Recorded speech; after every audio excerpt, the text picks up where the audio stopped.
doing? How we doing? Good. I'm back on the court. Feels good, honestly. I was a little nervous, not because anything, but just because I haven't been out here in a while. So certainly fun to lace them up and be in a competitive practice. Obviously a lot different. I've been working out and playing pickup and stuff like that, but to be in an environment like this, it's really fun for myself. Are you at 100? Is that at 100%? Yeah. Yep. Obviously, I need to knock off a little bit of rust and get my lungs back, but my body feels really good. I feel like I'm in a really good spot. So main goal is just staying that way. Yeah. There's I don't know how you would describe the era of basketball that USA women's basketball is in right now, with all these new faces with the senior national team. Yeah. Feels transitional. Is that an accurate way to describe Yeah, I mean, I still think there's a lot of great vets here, and I think obviously Sue, being in the role that she is, nobody understands USA basketball any better. She won 4 or 5 plus gold medals, and one of the best to ever play the game. So having her around, she knows better than anybody. So I think it's fun just getting a lot of young talent in the gym, but also at the same time learning from the people that have won gold medals before, and that's what you need. You can't just have a lot of young people here. You need the vets here to lead the way. They know what international competition is about. Obviously, the WNBA is one thing, but FIBA is completely different. There's some similarities, but there's also a good amount of differences too. So you have to find a healthy balance of both of those. I think position-wise, me and Plum, and we were on the same team today, so I think, obviously she's won a gold. She's done some 3-on-3 stuff too. She knows what USA basketball is all about, and so I feel for me, today, I was around Plum a lot, and I thought that's really good. Her energy is always great, so fun being around her. It's with a lot of these players. Yeah. So what's it like to reunite? Yeah, it's fun. I mean, I remember this vividly. Obviously, Carol Cowan was very involved when I was first, coming up through the junior national team system, and played in the U16 team and then played on the U19 team twice. And they always gave us the statistic of how many of us would make it to the national team, and it's 1 or 2 of us. And there's those camps when it's really young, you can sign up and try out. I don't know if it's still that way, but that's what it was when I was coming up. And so now to just be at a senior national team camp, that's a dream come true within itself. Obviously, it's a whole other thing to be able to make the team, and we're still quite a bit out from that. Obviously, the World Cup and then the Olympic team, but it's certainly an honor to be here, and I think all of them would say the exact same thing. Does it make it more comfortable and more competitive that you're kind of with this core of people that's the same age, that you've come up through basketball, kind of basketball peers? I think it's a little bit of both. You know each other a little bit, and obviously we all play versus each other, and some of us have played with each other on certain teams in the past, or even in the WNBA. But at the same time, it's competitive. You all want to win. You're all fighting for a spot, and I think that was one of the focus points coming into today for Coach Kara is just be competitive, work really hard, and I think we all did that.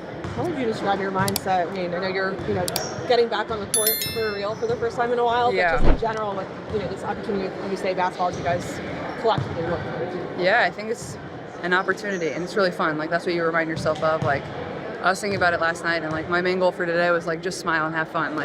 You take for granted getting to play basketball, and you always say that you don't want to, but then when you get hurt, you realize you probably did. And for myself, obviously the year was pretty challenging, and I missed being on the court and playing. Whether I would have taken 10 bad games in a row just to be out there and playing, because that's how much I love it and how much I love competing with my teammates. So for me to be here and feel like I'm playing well and being healthy, that makes me smile more than anything, and gives you a sense of being really grateful for your health too as well.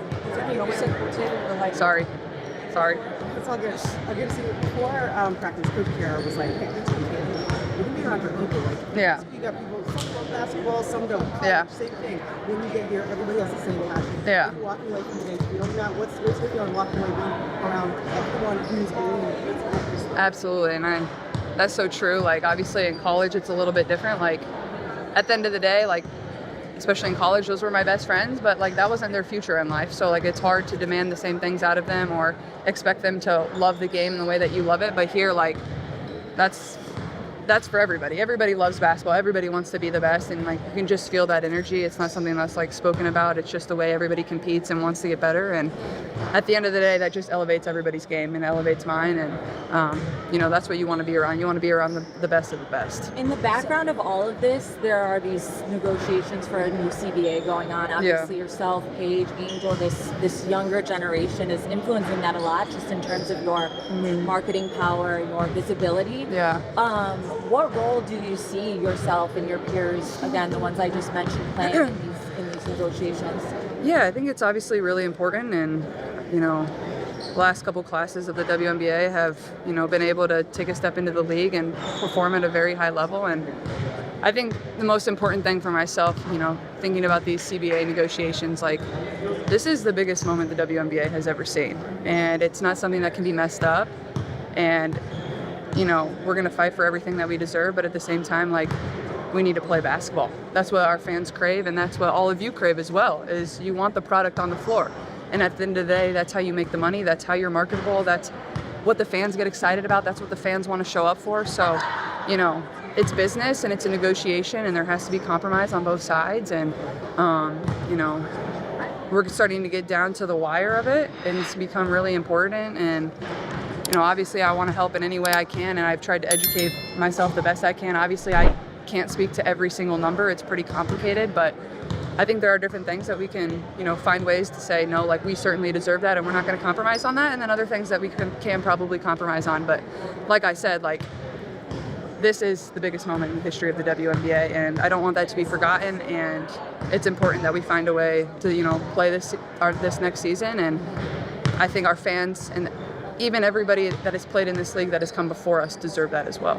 How much have you been, you know, talking to people, like, you see about, like, the status of negotiations, or, like, how much have you been, like, included in? And I know you got a lot. Yeah, I mean, there's quite a few different people that I talk to, and to be honest, I've only been in one meeting. I don't sit in every single meeting. That's not my specific job, and there's people that are on different advisory committees or different team reps that tell us everything that's happening in those meetings. And I think also, like, using resources that I have, like I've talked to Sue Bird about it quite a bit too. Just, you know, she was in the last CBA negotiations and one of the ones that was the key point of how they got that done. And honestly, I just ask her questions to understand better. Like I said, I think you have to educate yourself to know, and I don't know everything, but I just want to be able to understand how it works and how the business operates. And, you know, you want to understand both sides and be respectful of both sides, but at the end of the day, like, come to a compromise. But I think for myself is, you know, you talk to people around the league, you talk to your team reps. That's Lexi and Aaliyah for me. They're the ones that are in the meetings. And then obviously Bree Turner is our treasurer, I believe. So I go to Bree Turner a lot too. She has a lot of the information, but I don't sit in every meeting, but I definitely do get the information. All right, thank you. Thanks, guys. Good to see all of you. Yeah, you too. You too.